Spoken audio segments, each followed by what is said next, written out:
What is going on? Welcome back to the channel. So today we're going to talk to you about NIO. I want to go over some expectations for this upcoming week, what might cause some volatility in the stock price, and go over everything else you need to know. But first, make sure to hit that thumbs up, and with that, let's get right to it.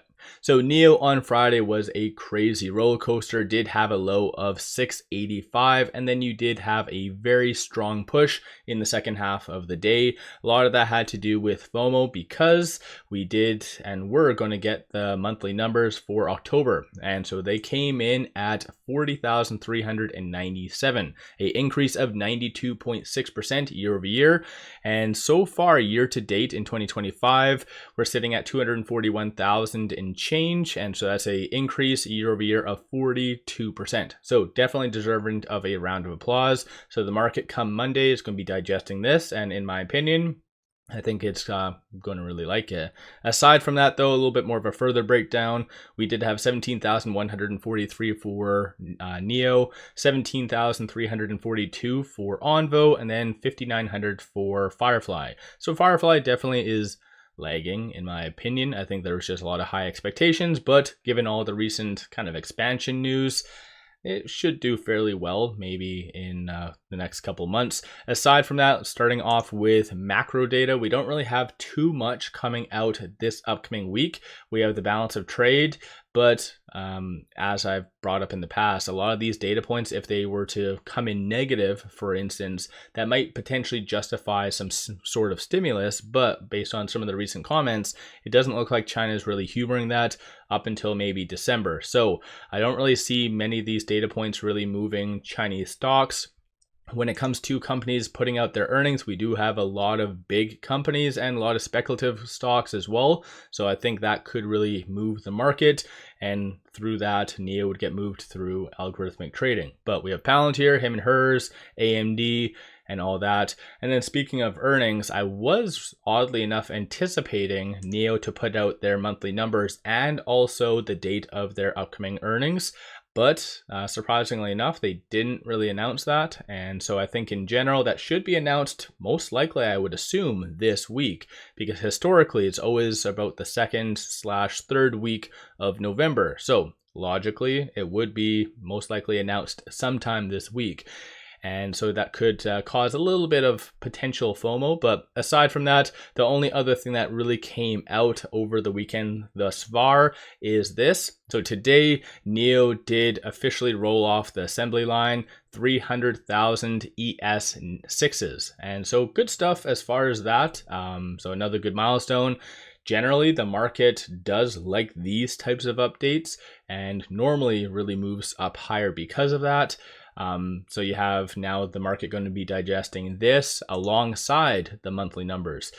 I would anticipate as well some analysts to give some ratings for these numbers, the October numbers, but technically I thought that was going to happen for the September numbers, and we didn't get anything whatsoever. So if we do get some good ratings coming down the pipeline, then we could see a nice push higher, but I wouldn't really be holding my breath. I think maybe analysts are just waiting for NIO's upcoming earnings rather than these types of updates to give kind of re-ratings. Aside from that, going into this upcoming week, 10.4% of the free float is being shorted. So shorts have started to really return quite a lot. And I even did a video earlier on Saturday where I went over kind of the top 5 most heavily shorted EVs, and NIO is still number 4. So it is, in comparison to a lot of other Chinese and American EVs, still very heavily shorted, the most highest for the Chinese ones. But 143.9 million shares overall being shorted, and DTC sitting at 1.81 days. That has gone down around 57% over the last 3 months, but still with it at 1.81 days, it does signal that shorts are overextended. So that does factor in the average volume for NIO in comparison to number of shares being shorted.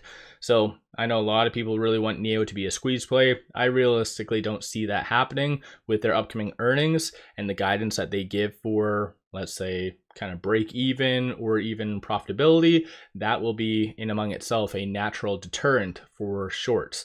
But shorts still do make up for a good kind of chunk of the daily volume, almost like 35 to 40% almost every single day. So it is fair to assume this upcoming week, shorts are going to be still very, very active as per usual. From a bull standpoint, you see a consensus for it to be kind of around that $7.50 to $8 range by the end of this upcoming week.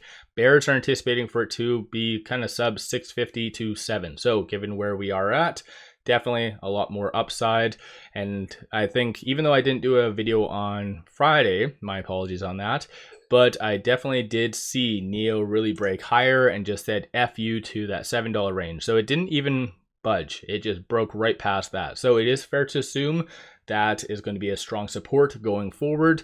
So right now with that 725, it is trading between this R1 and the pivot. These are looking at the 1-day chart. So these are very strong support and resistance points. So $7 and then 783 is going to be the next strong target / resistance. For those of you that are day traders or just swing traders, right now we are trading between this R3 and this R2. So 729 and then 769 is going to be the next strong target / resistance points. So it is fair to assume, based on everything, the bullish points that has come out so far this weekend, that we might be hitting this on the classic, this R3. So again, 729, 769 is going to be the next strong points. If for whatever reason we do consolidate and shorts decide to wake up to try to really manipulate and suppress NIO, 710 and then 689 is going to be the next strong support points. And it kind of bounced off of that pivot point of that 689. But aside from that though, I feel like the market is going to be fairly optimistic based on a lot of big companies as well unveiling the earnings. So I think Amazon and Apple's earnings from the Thursday after hours really did save the broader market on Friday. So definitely I think the market's really paying attention to earnings very, very closely. But aside from that, going into this upcoming week, Friday was a crazy day. In fact, it did break below the 10 and 50-day moving average. Luckily enough, it was able to fight and get and close above that. So going into this upcoming week, we do have a lot of good momentum. Stochastic RSI is at 85, so it is getting a little bit hot. And what that means is the first sign of weakness, you could see some consolidation. So don't be surprised if we have some more continued volatility similar to what happened on Friday. So even good to sometimes set a limit order and just let it ride, because you never know. One of these dips, you can get filled and then it just recovers. So definitely, if you're dollar cost averaging, I think that's kind of the best way to go for NIO. But going into this upcoming week, I do feel that we should be getting roughly around that 760 and above. And potentially, depending on the momentum, we could be seeing a new 52-week high sometime maybe this week or even rolling over into the following week. Looking at the market position, so you do see a lot more willing buyers on Friday in comparison to the Thursday. So it did successfully get above that kind of wall. So there was a lot of willing sellers, as you can see from the Thursday, roughly around that 715 to 720. So it was able to kind of break past that and successfully stay above that. That's kind of a very important thing for NIO. It always does break past all these strong walls, but it always gets consolidated. So Friday was definitely a very big day.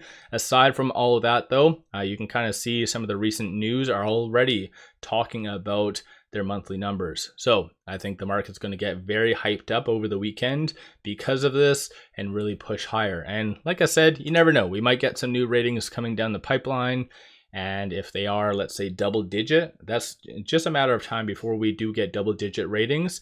And then the market's just going to get back into FOMO, assume kind of similar scenario to 2021 is going to play out, and people are going to get very, very hyped up. So let me know your thoughts on NIO and where you realistically see things going this week. Do you think we're going to be hitting the 8s or just the high 7s? Where do you see things going? So like I mentioned, I personally feel that we'll be getting roughly around that 760, but I think it's more telling on kind of the trajectory that NIO wants to go. So let me know your viewpoint. Don't forget to hit that thumbs up. Hopefully everyone's having an amazing weekend thus far. One final thing, pop over to my Patreon if you're looking for some solid buy signals on stocks, options, crypto. Put out daily day trades, numerous swing trades. Worthwhile to pop over there and check that out. With all that said, appreciate all of you watching.